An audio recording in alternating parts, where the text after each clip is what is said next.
Iran America के बीच शांति वार्ता fail हो गई है। पाकिस्तान में चल रही शांति वार्ता के फेल होने की एक बड़ी खबर सामने आई है कि 21 घंटे से ज्यादा चली बातचीत बेनतीजा निकली। अमेरिकी डेलीगेशन यूएस भी रवाना हो चुका है। अमेरिकी उपराष्ट्रपति जेडी वेंस का बयान जरूर इस दौरान सामने आया। उन्होंने कहा कि यूएस ईरान के बीच बातचीत फेल हुई है और अब हम यहां से वापस जा रहे हैं। ईरान समझौता मानने को तैयार नहीं है, जबकि हमारी तरफ से सहयोग किया जा रहा था। ये जेडी वेंस के बोल है। जेडी वेंस जो कि अमेरिका के उपराष्ट्रपति है, वाइस प्रेसिडेंट है, उन्होंने ये भी कहा कि ईरान को अपना बेस्ट ऑफर अमेरिका ने दिया था, लेकिन बावजूद इसके ईरान जो है वो परमाणु हथियार हासिल ना करे, हमने कहा था, लेकिन बावजूद इसके ईरान समझौता मानने को तैयार नहीं है। यूएस से ज्यादा ईरान के लिए बुरी खबर इसे अमेरिका बता रहा है। हालांकि देखिए ईरान की तरफ से क्या प्रतिक्रिया आती है इस शांति वार्ता को फेल होने के बाद, इसका इंतजार करना होगा। वहीं आपको एक और बड़ी अपडेट बता दें कि उपराष्ट्रपति जेडी वेंस अब अमेरिका रवाना हो चुके हैं। तस्वीरों में भी आप देख पा रहे होंगे। वार्ता फेल के बाद यूएस रवाना हो चुके हैं।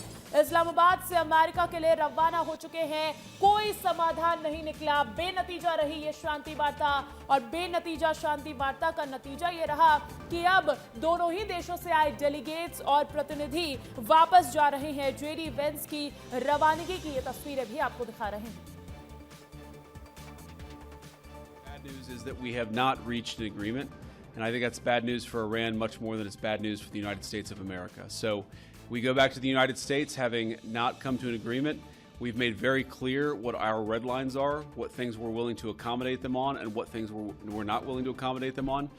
And we've made that as clear as we possibly could, and they have chosen not to accept our terms. The bad news is that we have not. तो जेडी वेंस को सुना आपने, वो तो कह रहे हैं कि ये ईरान के लिए ज्यादा बुरी खबर है, अमेरिका के लिए उतनी बुरी खबर नहीं है। अमृत तिवारी का रुख कर लेते हैं। अधिक जानकारी देने के लिए मेरे साथ दिल्ली से लाइव जुड़ चुके हैं। अमृत, अगर बात की जाए, अमेरिका जो दावा कर रहा है कि हमने तो बड़ा ही लचीलापन रखा था बातचीत में, लेकिन ईरान मानने के लिए तैयार नहीं है। क्या मानने के लिए तैयार नहीं है? क्या परमाणु बम बनाना, उसको लेकर ही यहाँ पर मामला अटक रहा है क्या? जी देखिए, ये जो बातचीत थी दोनों तरफ से एक बहुत बड़ा जो है शिष्टमंडल दल था। तकरीबन ईरान की तरफ से 71 थे और इसी के आसपास अमेरिका की तरफ से भी बैठे हुए थे। एक तरफ गलीबाफ थे, दूसरी तरफ जेडी वांस थे और उनके साथ जो मीडिएशन कर रहा था पाकिस्तान था। इनके बीच में अगर देखेंगे जो बातचीत हुई है उसमें जो सबसे जो मसला अटका है वो यह है यूरेनियम संवर्धन को लेकर के।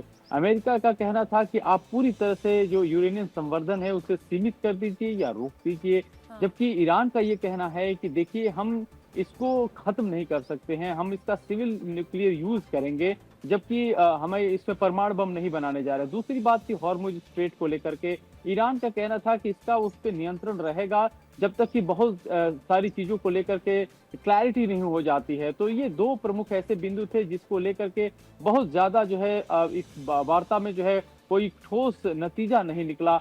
हालांकि अमेरिका जो है जो कह रहा है कि हमने एक बहुत ही अच्छा ऑफर दिया है। ईरान के मीडिया प्रवक्ता की तरफ से एक बयान आया है, उनका कहना था कि हमें कोई जबरदस्ती नहीं, दबाव डाल करके नहीं झुका सकता है।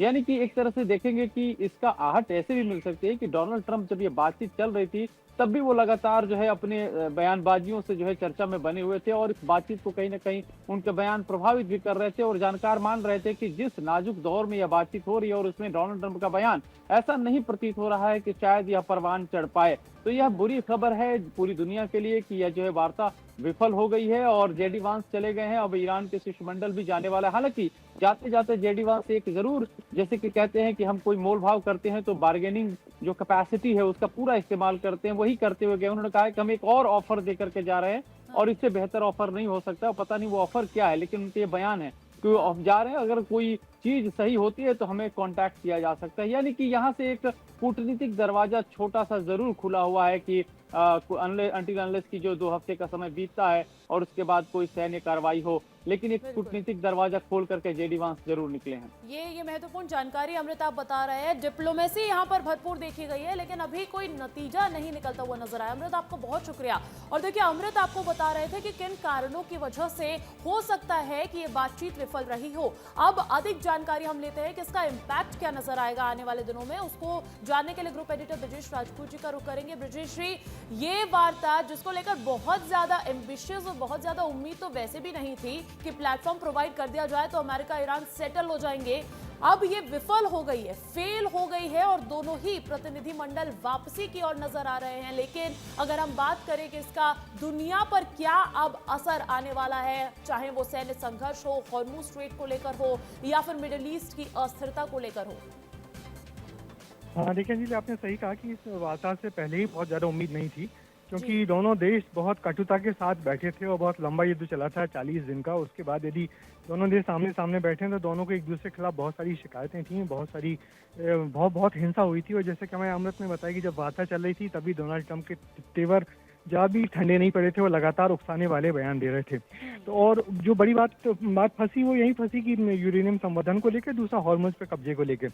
मगर अब आपने पूछा कि अब इसका दुनिया पे क्या असर होगा, तो दुनिया के लिए निश्चित ही बहुत बुरी खबर है, क्योंकि कल पूरी दुनिया इस्लामाबाद टॉक की तरफ बड़ी उम्मीद की नजर से देख रही थी। हो सकता है कुछ निष्कर्ष निकला है, मगर फिलहाल तो कोई निष्कर्ष नहीं निकला। मगर हो सकता है ये और वार्ताओं की शुरुआत भी हो सकती है। मगर इससे अब होगा ये कि आने वाले दिनों में हो सकता है संघर्ष बढ़े। इजराइल, जो कि हमेशा चाह रहा था कि वार्ता कभी सफल ना हो, उसके मन की हो गई है, वो लेबनान पे हमले जारी रखेगा। ये ईरान को बहुत उकसाएगा। उसके बाद रही बात हॉर्मुज स्ट्रेट की, तो जैसे अमेरिका ने कहा है कि हॉर्मुज स्ट्रेट में जो ईरान ने जो सुरंगें, बारूदी सुरंगें बिछाई हैं, उसको उसने निकालना शुरू कर दिया है। मगर कल इसका 40वें दिन जो 2 हफ्ते तक के लिए सीज फायर हुआ था, अब जब ये वार्ता ही फेल हो गई है तो उसके बाद क्या वो सीज फायर भी खत्म हो जाएगा? बिल्कुल, जैसे ही दोनों दल अपने अपने यहाँ अपने वापस लौटेंगे और जो बात करेंगे, तो मुझे लगता है सीज फायर का कोई मायना रह नहीं गया है। मगर उसके बाद भी देखिए, वार्ता में हमेशा होती है कि एक गुंजाइश छोड़ी जाती है, तो यहाँ भी एक गुंजाइश छोड़ी गई है। फिलहाल हम लोग अभी ये जरूर कहें कि वार्ता इस वक्त कोई नतीजा नहीं निकला, मगर हो सकता है आने वाले दिन में कोई नतीजा निकलेगा। ये दोनों प्रतिनिधिमंडल अपने अपने इलाकों में अपने अपने वापस देश में जाएंगे और फिर अपने जो सुप्रीम लीडरशिप है उनसे बात करेंगे।